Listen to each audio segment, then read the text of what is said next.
chant, on glorifie le Seigneur ensemble par le chant. Allez, on va le faire ensemble. Merci.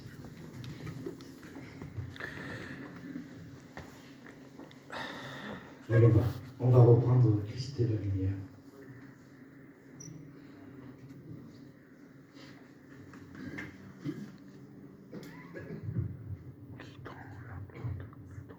Voilà ce chant qui nous dit, qui résume bien tout ce qu'il y a dans nos cœurs, toute la grâce de notre Sauveur, qui dans la gloire de ton ciel tu es venu sur terre. Amen. Fils aimé, qui dans la gloire de ton ciel tu es venu sur terre. Fils aimé du Dieu éternel, du bras tu as ouvert, ta grâce a bouleversé le cours de notre humanité. Nous crions ensemble, victoire, Christ est la lumière du monde, que sa gloire couvre la terre, lui c'est l'infini, libéré, son saint, il est saint, il est saint. Fils et les filles du roi, entendons chaque jour un hymne de gloire et de joie, célébrer son amour.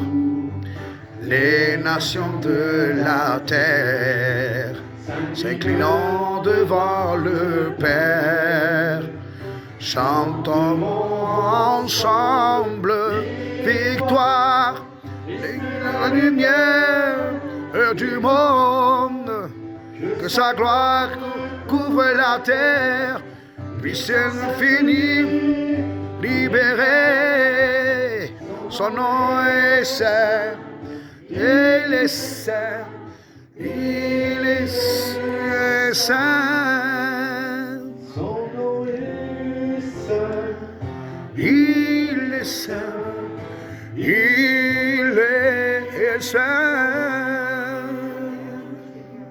Oh, merci mon Dieu. Merci pour ta parole que tu nous as laissée, Seigneur. Elle nous guide, oui. Elle est une puissance, Seigneur.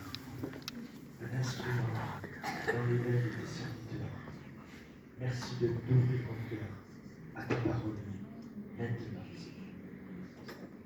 Amen.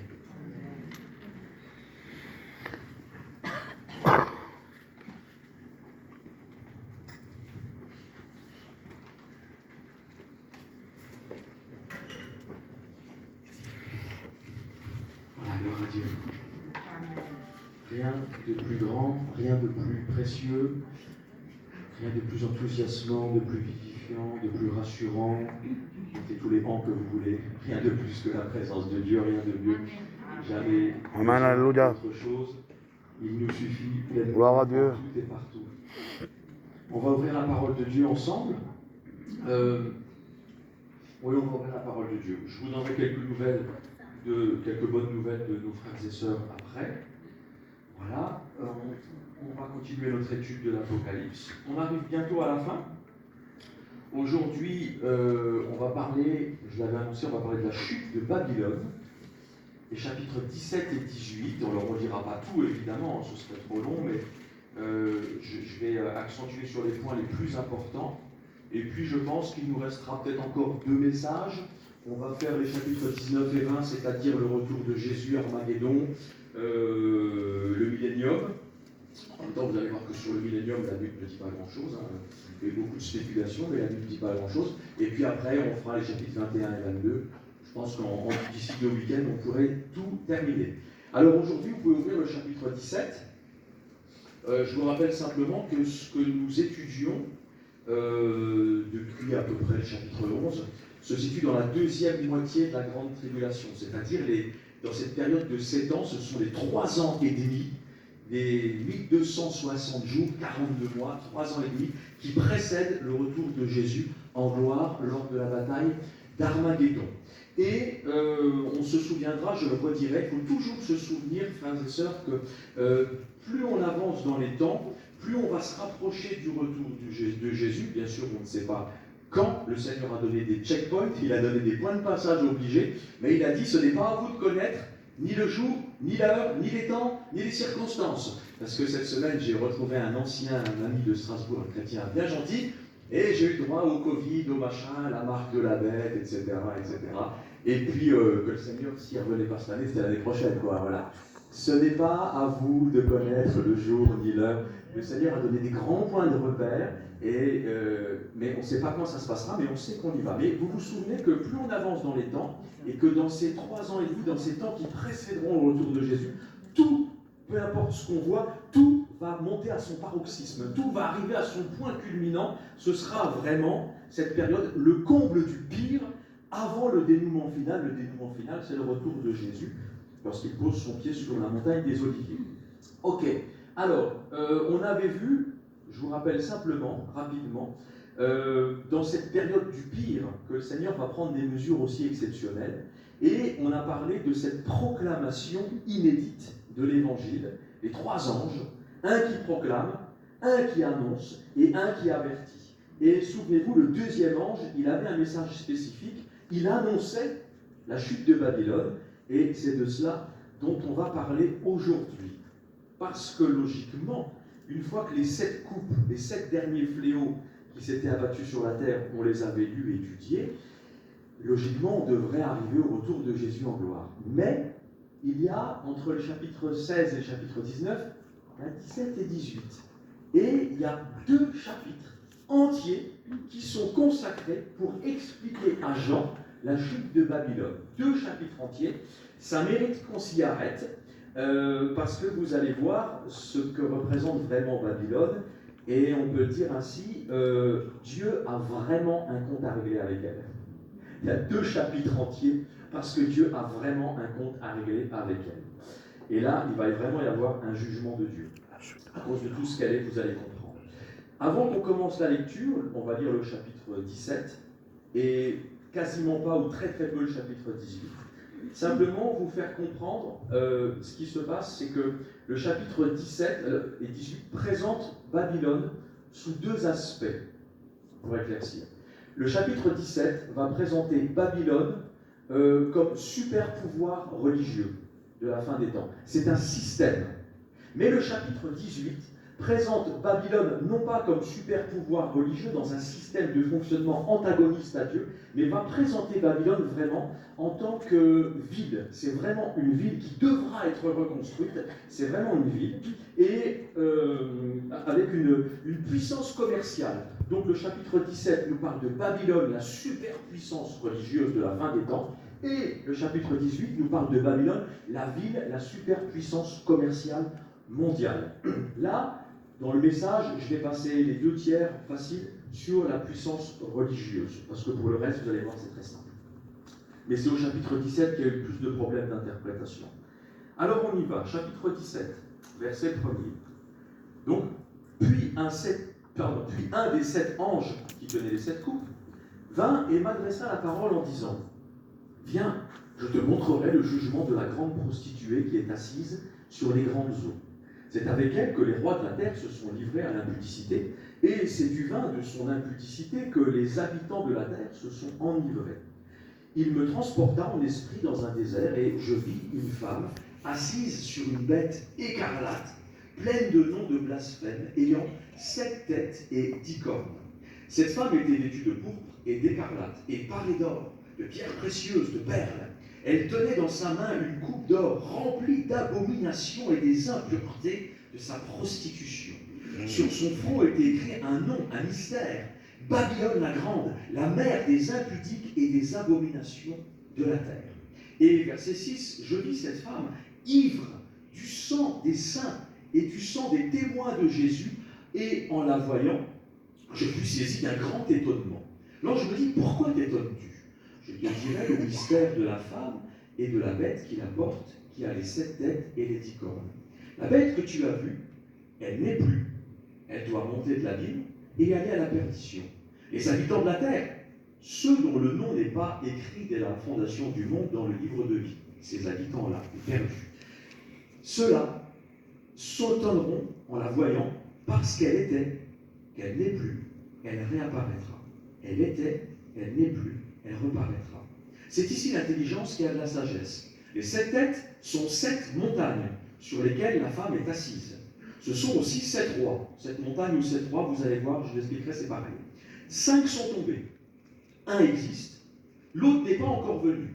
Et quand il sera venu, il restera peu de temps.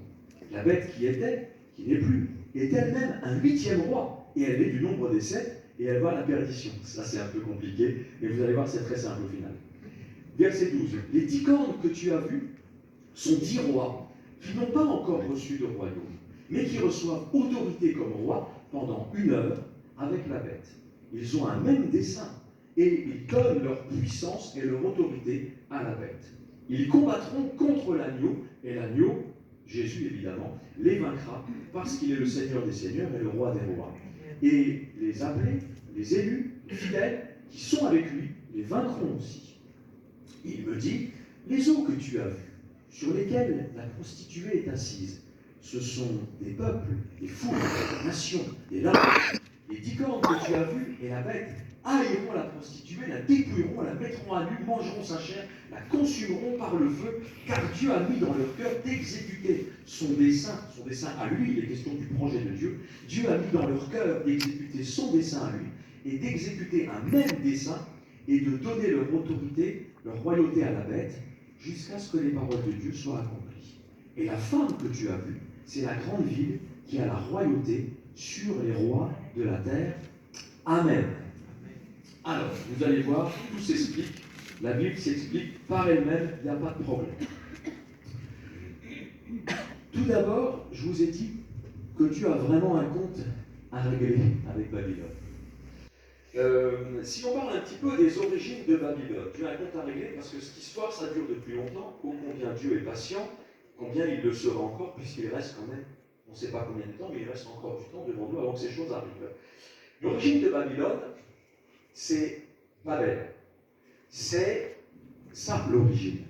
On se souvient qu'après le déluge, Babel c'est après le déluge, après le déluge, Noé a vécu encore 350 ans. Il a eu 3 fils, Sem, Cham et Japheth. Il a eu 3 fils. Et Cham, le deuxième de ses fils, a engendré Cush, qui lui-même a engendré Nimrod. Et Nimrod, c'est la première figure de l'Antichrist. C'est le premier, on peut dire ainsi, c'est le premier dictateur de ce monde. Nimrod, son nom signifie rebelle. Et c'est Nimrod et ceux qui étaient avec lui, qui étaient dans le même schéma, dans la même rébellion que Dieu, puisque son nom signifie rebelle. Il est dit de Nimrod, Genèse 10, pour ceux qui notent, vous relirez Genèse 10, c'est lui, Nimrod, qui commença à être puissant sur la terre. Il régna sur Babel, au pays de Shinéar. Le pays de Shinéar, je vous en parlerai, c'est super important. Dans la Bible, il n'y a pas de hasard. Il régna sur Babel, au pays de Shinéar. Construire Babel, c'était vraiment l'orgueil de l'homme. Tous les êtres humains ont une pointe d'orgueil. On est tous nés dans le péché, on a tous de l'orgueil. Un orgueil qui a besoin d'être brisé par Dieu. Ok, mais il y a des pointes, il y a des paroxysmes d'orgueil. Et le comble de l'orgueil et de la rébellion contre Dieu, ce n'était pas de l'indifférence à Dieu. C'est de la rébellion avouée, une déterminée, vouée et consciente, une rébellion contre Dieu. C'était l'expression de l'orgueil suprême. C'est un acte. Construire la ville de Babel, qui est devenue Babylone, Babel et la tour de Babel qui devait s'élever jusqu'aux cieux, c'était vraiment un acte délibéré contre Dieu, de refuser le Dieu du ciel, le Dieu vivant et vrai, de fermer son cœur à Dieu et de délibérément se tourner vers l'adoration de la créature, des faux dieux, des idoles, etc. Et ça, pour Dieu, c'est une insupportation. C'est une aversion, c'est une insupportation. Pourquoi? Parce que c'est le péché originel. La rébellion, le premier péché, il n'a pas commencé sur la terre. Le péché au sens de l'humanité. Dans l'humanité a commencé, oui, dans le jardin d'Éden. Ok. Mais le premier péché, l'origine du péché n'est pas terrestre, l'origine du péché est céleste. C'est la rébellion de Lucifer contre Dieu. Et c'est là l'origine. Et tous ceux qui rentrent dans ce schéma, ce schéma de rébellion, rentrent dans un schéma, dans un chemin qui a été institué par Satan lui-même, avant même qu'il ait pu tenter Adam et Ève et qu'ils aient désobéi. Et là, c'est pas un raté, c'est pas un péché où j'ai raté, j'ai loupé quelque chose, j'ai eu un manquement, j'ai mal fait. Non, c'est pas une histoire d'acte, c'est une histoire de principe. C'est une attitude, c'est un état d'esprit, c'est une mentalité, c'est un état de cœur délibérément rebelle à Dieu. Et en cela, Nimrod est le premier dictateur, il est la première figure, il préfigure l'Antichrist. Je fais juste un petit rappel, je le ferai demain aussi, pour tous ceux qui sont là pour la première fois, une des premières fois, ceux qui cherchent Dieu.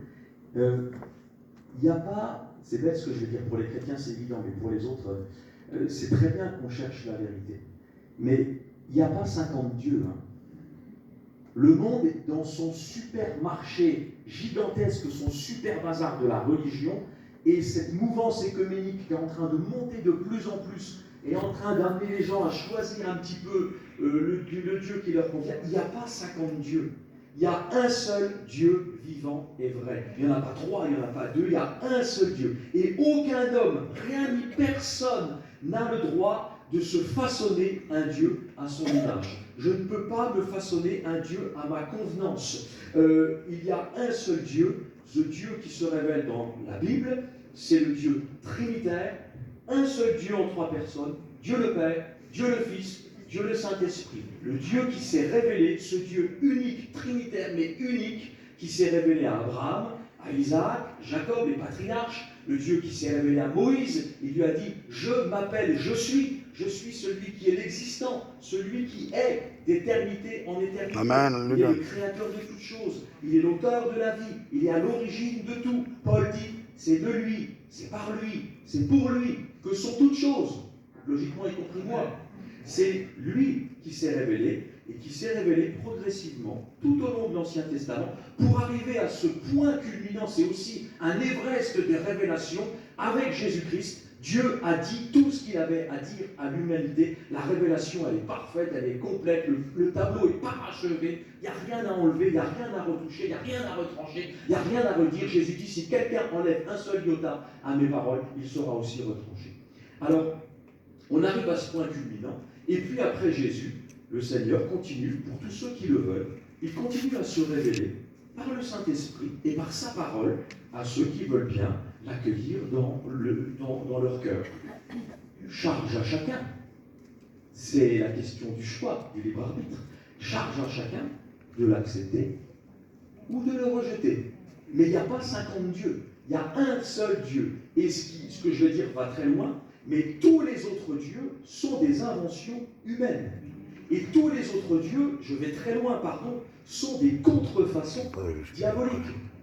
Et quand on prend même Jésus dans certaines religions, parce que certains n'ont pas peur d'utiliser la croix, le nom de Jésus, etc., et qu'on le vide de sa substance, c'est aussi une contrefaçon diabolique. Parce que je ne peux pas toucher à la nature et au visage spirituel de Jésus. D'accord?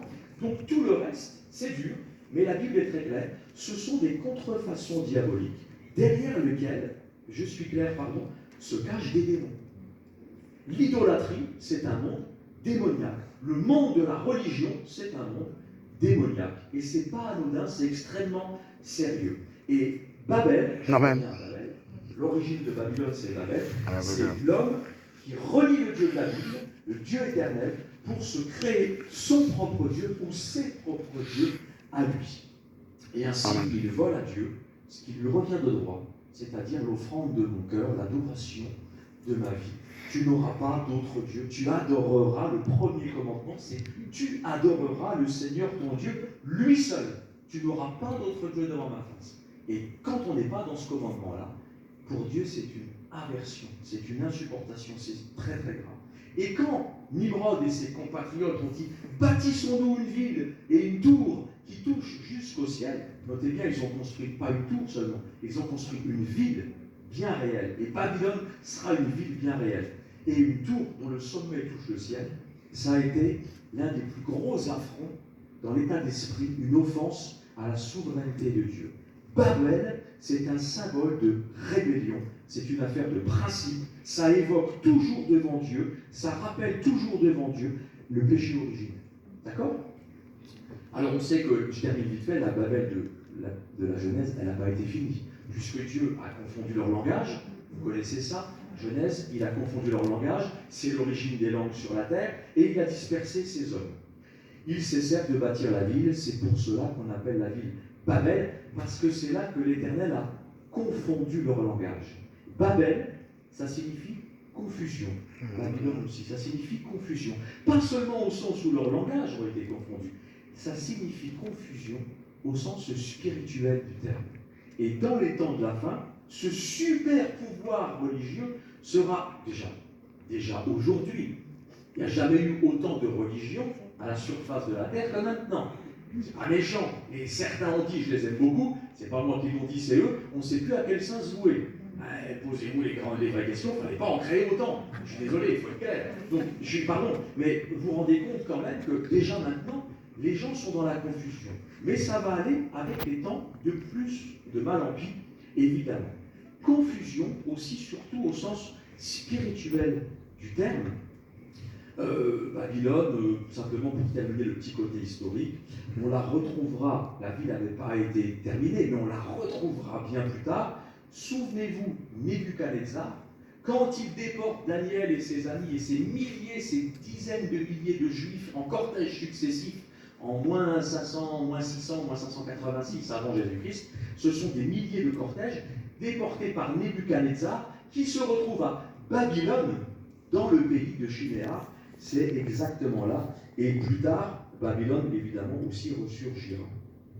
Sur le plan spirituel, Babylone, ce super pouvoir religieux, est déjà aujourd'hui en train de se constituer.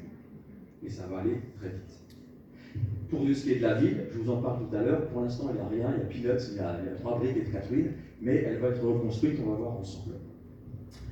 Babylone dans le sens spirituel, elle est appelée aussi la grande prostituée. Verset 2.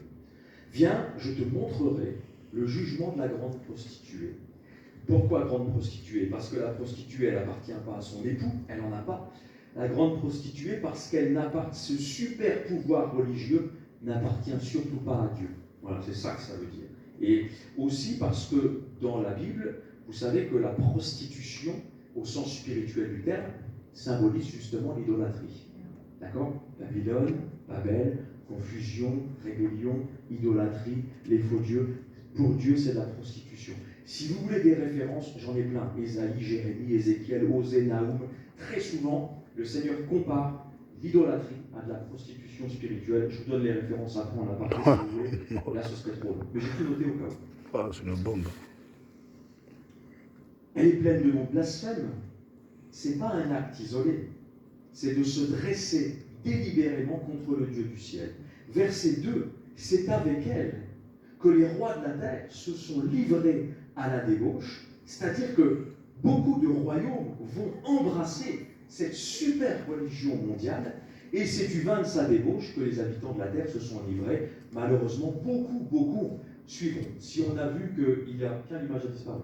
Si on a vu qu'il y avait eu, avant les 7 coupes, une nouvelle moisson d'âme, on sait que aussi, malheureusement, s'il y a une moisson, il y a aussi une vendange de la colère de Dieu, et c'est là, dans cette vendange de la colère de Dieu, que seront inclus tous ces habitants de la terre qui se seront livrés à l'Antichrist et à ce super pouvoir religieux. Verset 5, elle est la mère des prostituées, la mère des abominations, ça va loin, la mère des abominations de la terre. La mère des prostituées, au sens où, comme je l'ai montré avec Babel, elle est à l'origine de toute cette confusion. Parce que c'est avec Babel que tout a commencé, c'est cette contrefaçon de la vraie foi, cette opposition ouverte au seul vrai Dieu qui a été initiée avec Babel, qui est en train de revenir de plus en plus sur le devant de la scène avec ce super pouvoir religieux qui va se constituer de plus en plus vite, et plus tard avec une véritable ville. Plus on avance vers la fin des temps, je vous l'ai dit, plus on sait que les religions sont nombreuses et qu'elles prennent de plus en plus de place dans l'esprit des gens, dans leurs préoccupations, dans la préoccupation des rois de ce monde, c'est-à-dire des dirigeants. On entend beaucoup parler aujourd'hui encore de laïcité, de séparatisme, des principes républicains, etc. etc. Aujourd'hui, nous ne sommes plus dans cette époque. On a connu une époque dans notre histoire où la religion a été super puissante. Elle établissait les rois, d'accord? La religion a été super puissante. Aujourd'hui, c'est terminé ça, mais ça reviendra. Aujourd'hui, c'est terminé, on est dans un état laïque. Je refais une petite parenthèse. C'est très bien que nous soyons un état laïque. Le CNEF est pour la laïcité, la vraie laïcité. Si ce n'est pas fait, vous irez sur le site addmanos.com, il y a un article sur ce qu'est la vraie laïcité. Et ça, c'est bien. Après, il ne faut pas qu'il y ait dérive, etc. Je ne fais pas un débat sur ce qui se passe actuellement. Mais la vraie laïcité, telle qu'elle a été prévue dans la Constitution française, c'est une bonne chose. Et nous y tenons. Je ferme la parenthèse. Mais, dans ces temps de la fin, on observera de nouveau un mélange malsain entre l'étatique, le politique, le commercial, le religieux. Souvenez-vous, il est dit au chapitre 13, tous ceux qui n'adoreront pas l'image de la bête, on est bien d'accord qu'il y a des questions de religion et des questions d'adoration, ne pourront pas acheter ni vendre. Et en plus, ils seront tués s'ils n'acceptent pas cette marque. Donc il y aura un gros mélange malsain entre le religieux, l'étatique, etc., le politique, le commercial. J'ouvre une parenthèse. Il faut absolument, puisque c'est quand même le centre de ce chapitre, derrière ce super pouvoir religieux, il y a une bête. Et il faut qu'on en parle. D'abord, je parle de la grande prostituée. On a souvent cru, on a souvent dit dans les commentaires que cette prostituée, ce super pouvoir religieux, ce serait la religion de l'Antichrist. Non, ce n'est pas la religion de l'Antichrist. La religion de l'Antichrist, c'est l'Antichrist lui-même. Je m'explique. C'est vrai, le texte montre, que ce super pouvoir religieux de la fin des temps aura une énorme puissance. Elle sera extrêmement riche. Vous avez vu le verset 4, il est question de pourpre, d'or, de perles. On sait que les religions aiment bien un peu les frasques, les grands trucs, voilà, les choses claquantes, tape à l'œil, m'as-tu vu, etc. Bon, les religions aiment cet apparat, tout ce qui est fondé sur l'apparence, évidemment. Elle sera extrêmement riche, elle aura une énorme puissance. Elle aura, c'est vrai, elle aura une énorme influence, mais elle n'aura pas le dernier mot sur l'Antichrist. C'est l'Antichrist, vous allez voir, qui aura le dernier mot sur elle. Elle est juste là, je pense que l'Antichrist se sert d'elle. Elle aura une énorme influence, elle aura une domination mondiale. Vous avez lu au verset 15, l'ange dit à Jean, les eaux que tu as vues, sur laquelle la prostituée est assise, elle est assise sur des peuples, des foules, des nations et des langues. C'est-à-dire que ce super pouvoir religieux aura vraiment une vraie puissance, une influence mondiale. Ça, aujourd'hui, ce n'est pas encore le cas. Mais ce sont des choses qui vont arriver. Verset 18 aussi. Elle a la royauté sur les rois de la terre. C'est-à-dire que les hommes, les chefs d'État, seront soumis à ce super pouvoir religieux mondial. Ils seront soumis. Donc elle a une énorme puissance, elle a beaucoup d'influence. Et qui plus est, vous avez vu le verset 6, elle est ivre du sang des saints et des témoins de Jésus. Ce qui signifie qu'elle a le droit de vie ou de mort. Elle décide qui vit et qui ne vit pas. Elle a un super pouvoir. Et tous ceux qui n'embrasseront pas cette religion, qui voudront dans ces temps-là, suite à la proclamation de ces gens, se tourner vers Jésus-Christ, on sait qu'ils ils finiront leur vie en martyrs. Ce super pouvoir religieux aura droit de vie et de mort. Et en réalité, vous allez tout comprendre, ce n'est pas la super religion de l'Antichrist. Je pense que l'Antichrist va composer avec elle juste pour un temps. Est-ce que c'est par obligation ou est-ce que c'est par stratagème, par ruse? Je ne sais pas, peut-être les deux, ça la Bible ne le dit pas. Mais il va composer avec elle pour arriver à ses fins. Vous avez lu au verset 3, la grande prostituée, elle est assise sur la bête. Elle est sur la bête. Ce qui signifie qu'elle est autant portée par lui qu'elle peut peut-être le dominer. Mais quand on est assis sur une bête, croyez-moi, tôt ou tard, on se fait éjecter. Et c'est ce qui va arriver à cette super religion mondiale. Elle est assise sur la bête pour un temps. Elle a une influence sur les peuples, les rois, les nations, les langues, mais ça ne durera pas, parce qu'il faut bien se souvenir que, je vais faire un petit flashback sur le chapitre 13, et après je reviens au chapitre 17. Il faut bien se rappeler que le but de l'Antichrist, c'est qu'on l'adore lui. Et je pense que ce qui se passe en réalité, c'est vrai qu'on arrive à la fin du chapitre 16, il y a eu les 7 derniers fléaux, les 7 coups. Et là, on devrait pouvoir passer directement au retour de Jésus à Armageddon, chapitre 19. Mais il y a les chapitres 17 et 18. Et je pense que ça fait comme une grosse parenthèse. Et en fait, chapitres 17 et 18, ils sont en réalité sur l'ensemble de la grande tribulation. Le chapitre 17, il couvre la première moitié de la tribulation. L'Antichrist, à ce moment-là, n'a pas encore enlevé son masque. Il ne s'est pas proclamé comme Dieu, il n'exige pas l'adoration, le faux prophète n'est pas apparu, il n'anime pas l'image de la bête, faisant en sorte que tous ceux qui ne l'adorent pas soient tués. Le chapitre 17, c'est pour ça je pense qu'on le comprend mieux comme ça, il faut que le chapitre 17 il soit dans la première moitié de la grande tribulation. Et là, l'Antichrist, par ruse ou par obligation, il compose avec ce super pouvoir religieux mondial. Et à la moitié des 3 ans et demi, excusez-moi, il va éjecter, on va lire le texte ensemble, on va le refaire, il va éjecter la grande prostituée de cette religion. Et là, la religion de l'Antichrist, c'est pas ça. La religion de l'Antichrist, c'est l'Antichrist. Grâce au faux prophète, il va falloir qu'on l'adore lui. Et souvenez-vous, le diable a toujours voulu, je l'ai dit plein de fois, a toujours voulu ce que Dieu le Père et Jésus et l'Esprit avaient. Donc, contrefaçon de la Trinité diabolique, le grand dragon, il est dit au chapitre 13, et concernant le dragon, le diable, et concernant l'Antichrist, le faux Messie, le faux envoyé, il est dit, il sera adoré. Les nations de la terre diront, qui est semblable à la bête, à l'Antichrist, et qui peut lutter contre elle? Il recevra l'adoration. Le but du diable, c'est toujours que lui, il soit adoré, et que son Messie, son faux Christ, son Antichrist, soit adoré. C'est pour ça que je pense vraiment que sur la première moitié de la tribulation, les 3 ans et demi, là, effectivement, la grande prostituée est assise sur la bête. Elle le domine, il la porte, il y a une ruse, il y a un stratagème, il y a quelque chose, une obligation, on ne sait pas tout. Et ensuite, il l'éjecte, il ouvre, il montre son masque, il sort de la mer, chapitre 13, c'est-à-dire qu'il montre son masque, il se dévoile, vient ensuite le faux prophète, et là, il amène sa véritable religion, c'est-à-dire adorez-moi, moi, et pas des dieux que vous avez fabriqués, vous m'adorez moi, et moi seul. Parce que les chrétiens, ils font quoi? Ils adorent Jésus, et Jésus seulement. Donc, le diable, il ne veut pas qu'on adore Dieu, le Père, il veut qu'on adore lui, il ne veut pas qu'on adore Jésus, ni d'autres dieux, ni des démons à lui, non, il veut qu'on adore lui, et c'est ce qui va se passer.